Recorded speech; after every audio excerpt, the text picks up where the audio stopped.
Welcome to Coach Soul, the podcast where we explore therapeutic ways to the best versions of ourselves. I'm your host, Steve Hudgins. I'm a licensed professional counselor dedicated to helping you navigate life's challenges. In each uplifting episode, we'll discuss mental health, relationships, self-care, emotional well-being, and personal growth. Join me and with my co-host, Evelyn, a therapeutic life coach, where sometimes we'll even welcome special guests to our show that share their experience and expertise. So let's embark on this transformative path together and discover a healthier and happier you. All right, welcome back to Coach Soul. It's 2025 and we got a few weeks down behind our belts. And, you know, Amazing. Kenya, sometimes I wish to have a crystal ball just to kind of see what's coming my way. But then the big question is, if we had a crystal ball and we saw something coming our way, would we find the time to try to rectify what's coming at us? Or would we embrace for the impact? Would we bury our head? I mean, we want answers. And Correct. Oftentimes as Christians and non-faith, we think, okay, God, you're our genie. We need you to fix this ASAP. And pain is pain. Who likes pain? I don't. No one. And is inevitable. And we have said so many times in this podcast, suffering is not, it's optional. And when I think about the differentiation of that, and I know we're jumping out into real life and mental health and everything we stand for, you and I, and Coach It Soul, it feels very, heavy energetically to hold when yourself, not even other people, circumstances or kids, but to hold the mental health state of being grounded and being in the moment when you feel bombarded by bad news from loved ones, by pop culture, life itself. And then, of course, let's give our listeners the background of our conversation, because off mic, we were talking about a few things that's going on in my own life. And my mother is very sick, and not to put in details, but I've been dealing with, oh my goodness, I love her. And I know she's been sick for a while, and things could be faster than I thought it would be. And Right. I am faced with an invitation here to really live in this moment and enjoy every breath, because I can see it. At some point in my conversation with my mama, I felt that I wanted to share. I want to borrow my eyes. Like, here, Mom, look at this. You know, there's other perspective, and it's okay. It's okay that people are in whatever spectrum of gifts or gratitude, or whenever they're able to see the golden nuggets of everything that this life represents for us. Because I know that every time I ask God, help me to see a different perspective, it shows up, and all I see, and this is me, all I see is a variation of life is a gift. As a variation of that. Even though in the midst of darkness, even though in the midst of loss, grief, heaviness, breakups, discomfort. And by the way, if life didn't have dips, would we really appreciate when things are going well and healthy and loved and flow? Actually, honestly, I think it would be quite boring. And I'm not saying more tragedy, please, God. I'm not saying that. But it helps me feel like, wow, my feelings, my emotions, my thoughts, and my actions are in unison, in gratitude for what is. Because I can see all the moments where I didn't have. And now, just after we went through Christmas was not about how much food we had on the table or how many presents we had under the tree, but the faces that we were able to hug and take pictures with that particular year, right? So I just want to share with with our listeners that whatever you're going through right now in the beginning of the year, maybe you wrote a lot of goals, maybe you wrote a vision. We talk about the vision and be clear about what you want. And I gotta share, guys, that for me, it was one thing. Live every breath fully. Live every breath that I have been given fully, whatever fully means, with no rules, or as least rules possible. And I do want to come back to the first question, your opening sentence. Yeah. When you feel bombarded and things are coming to you, do you want to stop? I feel that as humans, we would love to control all and everything in our environment as a whole. And now I'm going to speak personally. When I am in my ego, that's what ego wants. Because if I am controlling, then it will cause less pain and suffering. At least that's what my ego says. The ego says, right? Anytime I shift into, wow, yeah, God, surprise me because I have control of nothing. I just get to trust and surrender and keep redefining what trust, surrender, and faith means. Kenya, it's even the strongest Christian, if you will, okay? Is there really such thing as strong? Compared to what? Right? You know what I mean? And so we think, oh, that person's real strong in handling that. Compared to what? Because we all have our kryptonite moments, right? And it's being able to learning just to accept, not expect, but accept where we are in order to adjust to what needs be.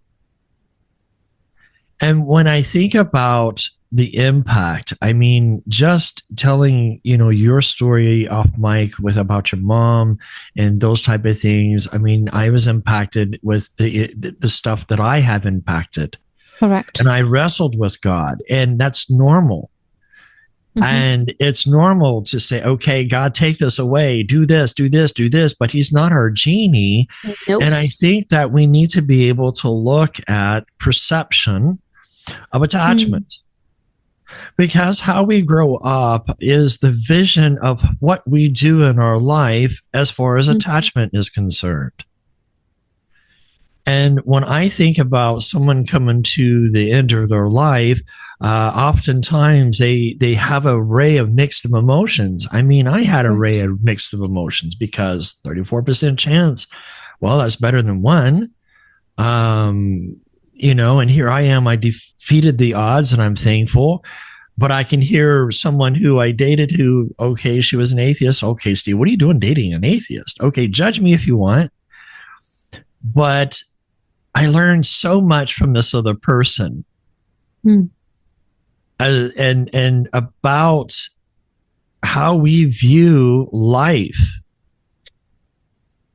And she's like, why did God spare my life 4 blocks from the Boston bombing, but took the 8-year-old kid from there? And I get these type of questions. And it's almost, we try to avoid these types of hurts and pains. And I get it. We don't want to, I don't like pain. I have it bad enough getting a burn from a stove burn, right? Right. But we immediately find the solve to do that. But all of this, to me, is about being connected. It's learning how to get through things together, as awkward, as hard as it might be. I mean, we've shared on podcast our histories with our parents and things like that. And here all of a sudden, your mama kind of took care of you up to a certain age. And now here you're taking care of your mama. Yeah, for a little bit. But here's the thing. Yeah. Do we not have a chance to do better than where we've been, to set things right? That here you have a double duty chance to treat your mama like a queen, even though you felt like you weren't treated like one growing up. But how much could that forgiveness play in such more being connected? And I know for our listeners, there are some, how dare you? I don't want to forgive this person because they treated me this way. Okay. But what purpose does it serve to hold on to the hurt other than hurting yourself? Actually, from my line of work, it's very little mental and much more body and spirit. Oh, for because sure. when I am with her, I am reminded that I am able to see things that perhaps she never will. Therefore, the gift is for me. Yes. I know that the aches and pains that she shows in her body and that I show in my body it comes also from our emotional field and our spiritual field. The Body Keeps the Score is a very known book. It's like the Bible book of somatics. So it's really all good because I know that I'm not separated from my mom. I know I'm not separated from you, Steve. I know I'm not separated from my listeners, our listeners, and I don't know their names. Right. So when I step into a role of living fully, like I said, taking every breath, what I'm really saying is I am choosing to channel love. Whatever way God wants to show up in that loving manner. And that all starts by forgiving me, by loving me, and then loving others. My thinking comes from, when I look in the mirror, what's the first thing you see? Do you criticize a couple of bags here and there, or good morning, sunshine? How do you be? How are you? How are you doing? Ooh, my thighs, or that's kind of cute. It comes from a place of knowing that who I am, my energy and my frequency resonates and either heal the world or intoxicate the world, literally. So, of course, because I know what I know and I'm not expecting her to know or whoever in my life to know, I'm just asking God to expand my being and expand my voice so that I am more authentic every day and more loving every day and more honest every day, and show up in a way that when our listeners hear us and say, she's really not that different than me. She's really not that special. She's just making a choice to be a container for love, which 100% is what I want. I want people to look at me and say, I felt so much love from her. I've never known love, but then I met Kenny, then I met Steve, then I met, or whoever. Oh, now I understand a different spectrum of love. In the end of the day, it's not love and fear. People say it's not, it's not love and hate. It's love and fear. In the end of the day, it's not love and hate. It's love and fear. Are my actions or not actions taken out of fear or out of love? I feel like after a few conversations that I had with God and my mom and myself in journal, I feel like even my voice is changing. I'm not sick. I'm just literally like, I feel like my entire body's coding a different person because, wow, maybe everything that I thought was important, even accomplishing. You heard me in this podcast so many times, my goals about singing around the world and doing all the things, which I know is a vision that God has put it in my heart, therefore it's going to come to pass.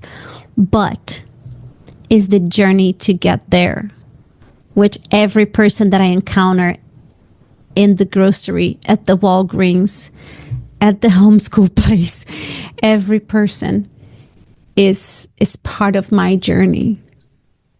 I am part of my journey. Coming back to me, my value, my worthiness, my oneness with God, it's part of the journey. There is no. Yes. It's like I've shared before, laying on my deathbed when bacteria was attacking me and my lights went out on me, and waking up 4 hours later in ICU, I'm like, where I been? And I learned that my journey through that dark valley is as long as I want to make it. When I Correct. avoid, when I shut down, when I don't want to confront, that valley is going to be there. But it's accepting where I'm at. It doesn't mean that I have to live in it. I can accept that valley. And in that valley, it says what? Thy rod, your rod and staff, they comfort me. Well, the rod means that it's a tool of protection. He's going to protect. The staff is to guide us, to keep us on a path, On the right path. on the right path. And so it's not a beating. It's not about punishment. It's more about I need to stay on my path through this valley. And I can still be comforted in knowing he's walking with me. And for some of our listeners, I get it. You don't feel like he's walking. You don't feel like he's doing anything. But at the same time, he really is. I mean, I get to where I've been in that anger, blamed God, stopped going to church, stopped being a faith-based person because I allowed it to hit me. But then I'm like, I don't like the darkness. So I started reconnecting with people who valued me as much as I valued them is a big difference. So one of the things, I know this is a heavy, dark subject when it comes to death, illnesses, things not going right. But there is hope. There is a challenge of like a marathon runner. And that's what Coach Soul is. We're your running coach. We're running beside you. We've been there. We've had it. We're still going through it. We're still dealing with it. But it doesn't mean that we're not any less of a person, nor are you, my listener. The key is that we need to be a flock of Canadian geese that keep honking at each other, not flipping each other off, but honking at each other, not in a car sense, right? Keep going. It's cheering the cheerleader on so that we have this. And Kenya, I know that this is kind of devastating news for you. And at the same time, how do we celebrate life to its fullest? Even though we have this difficulty, even though we know, my dad, your mom, we don't know how much longer they're going to be here. Correct. But I'm challenging our listeners. I'm telling you, I've had a client who, I get it. There was a mishap happen. His mother was almost killed by his father. Father went to prison, and dad reached out after 20 some years and says, I need to see you. He's like, I don't want to see you. I'm on my deathbed, son. I want to make things right with you. And he said, I tried 2 or 3 times, but the third time I went, I found out my father died. And that's when he developed seizures. And I had used EMDR therapy to find a breakthrough for him. And I remember sitting there, and tears were streaming down his face. And I said, what are you noticing? I remember watching a video of my dad holding me as a child. The love in his eyes, he really did love me. It was the alcohol that made him sick. I know we go through moments, and it's like a flash bang that happens, and we can't make sense of it all. But if there's an opportunity for reconciliation that comes about, take it. 100%. Because if we don't, we're going to end up ill. We're going to hurt ourselves and be in sickness. So here's that question. How can we, going through what we go through, celebrate life in the moment of what we're going through? I know it's weird. It's the opposite. Well, Steve, we should grieve. Okay, we can grieve. Give yourself permission to grieve. Just don't avoid it. But how do we celebrate? What are things that we can do to celebrate, Kenya? So my formula is I am 100% authentic to me. Okay, what's that mean? What do you mean? That means that I am in front of God, and I might be driving, or I might be in my dark corner, if you will, when my inner child is screaming, I'm just trying to make sense of things. And I am able to hold exactly the feeling that I am feeling right now, and gratitude, celebration at the same time. That means I'm here. God, this sucks. I don't know how to deal with this. I don't know. I don't even know what I'm feeling. I feel like I'm spinning. I'm angry, sad, whatever. I coach myself in front of God. I don't think the word coach is a good word. I talk. I use the tool of relationship with myself and God. I don't try to bring myself to high vibe. Oh, just go be grateful, celebrate. No, I honor the raw, stinky feeling or feelings with ass, and I speak it out loud, literally. And I have kids in the house, and I close the door and I say, I need a moment, and I process. And if I'm not in a place that I can do that, I journal. I pick up any piece of paper, any white paper. So I've done this on receipts. Like I'm in the car, things are coming up, and I'm just getting it out. And I'm really upset. I'm angry. I feel like I'm exploding, blah, blah, blah, whatever. And I'm also grateful because I have this certainty. This certainty, as the sun goes down, there's a new day tomorrow. I have this certainty that love is here. I have the certainty that gratitude is the key, even though I have no stinking idea where the door is to use the key. But I hold the possibility. I call this holding different, I call this holding many frequencies, experiencing the spectrum of the human experience at the same time. If you hear any coach, any manifestation woo-woo saying, oh, this is low vibration, this is bad for you, if you're going to be healthy, you need to laugh, ha ha ha, and just go high vibe. Yes and no. Because God knows you're kidding, and you know you're kidding. You're not being honest with yourself. You're sad? Say, I'm sad. Honor the feelings that's coming. The greatest tool of honesty and authenticity is, this is what I feel. This is the voices in my head. And I also know that I know. For me, is gratitude. And I always go for love and gratitude and celebration. What is it for you, listeners? Maybe it's too big of a gap. I feel deep grief. I'm in such darkness. And I also know there's gratitude. Maybe it's too big of a jump. Maybe the jump that the frequency, the closest frequency you can hold from grief is hope. Or I'm grieving, but I'm also feeling that I really miss them. Because miss actually doesn't feel as heavy as grief. It's a different frequency. I miss you means I have a movie of beautiful moments crossing my eyes.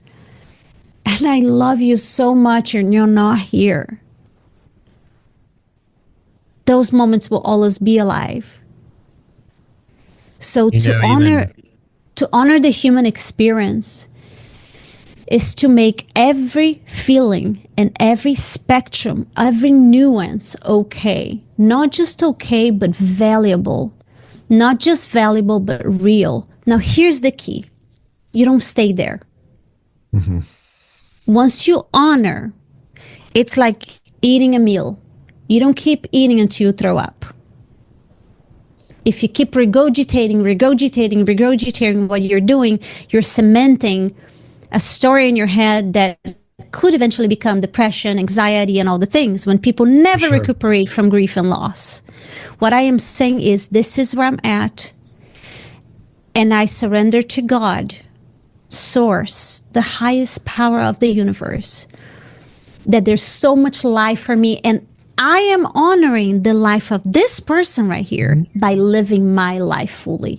That's how I can honor this best.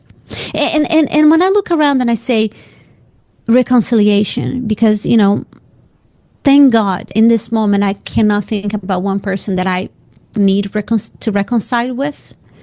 I have done many work of, brain tell me that anybody that I need to reach out and forgive and amends. But if you do, and when God reminds you of people, just know that the gift is for you first. Nobody's staying up all night thinking about you. I'm sorry, it's just the truth. But you might drive yourself crazy if you had a chance to reach out and make amends and offer love. I have a rule in life: never withhold love. Love is one of the things as most as you give, it fills up your cup. You give and it's how you view yourself, and I met with clients who don't have a good self-esteem about themselves. I had a client who just was diagnosed with some rare genetic cancer, and I'm like, how do you view yourself? Well, I'm this broken woman who has all her body parts removed. And I'm, well, wait a minute. Body parts don't define you. Correct. You have a beautiful soul, and you can start there. When I found out my dad had about 4 or 5 months left, and probably less now, one of the things I wrote down in just writing, I wrote this. I said, in the shadow of farewell, we find the deepest light of love. Though time may steal their presence from our sight, the memories we share and the laughter we cultivated bloom eternally in the garden of our hearts. Let us celebrate the essence of their journey, for every moment lived is a testament to the beauty of existence, shaping who we are and who we will become. And, as always, we come to the end of the close of our podcast. And here's the thing. As much as we go through life, there is so much negativity that I'd much rather just celebrate in the midst of the negativity. It shapes and helps my frame of mind. Well, Steve, you're just being Pollyannish. No, it's my choice and how I want to choose. Correct. I want to be able to celebrate not only that person's life, your life, my listener, Kenya's life, my life. There is so much that we could be thankful for in the absence of what we do not have, because some do not have what we have. And so have that thought, celebrate life, go in love and peace. Until next time, take care and God bless. Love you so much. Thank you for tuning in to today's episode on Coach Soul. As we wrap up, we want to remind our listeners of a few key points. This podcast is for informational purposes only and does not substitute professional medical advice, diagnosis, or treatment. The content shared here is based on professional opinion but may not apply to everyone's situation. Always consult with a qualified healthcare provider before making changes to your mental health care. If you're in a crisis, please seek immediate professional help or contact a crisis hotline. Listening to this podcast does not create a therapist-client relationship. For personal advice, please consult with your licensed mental health professional in your area. Remember, your mental health journey is unique. While we hope this information is helpful, it is crucial to work directly with the qualified personnel for your specific needs. Thank you again for tuning in to Coach Soul, and we'll see you next time.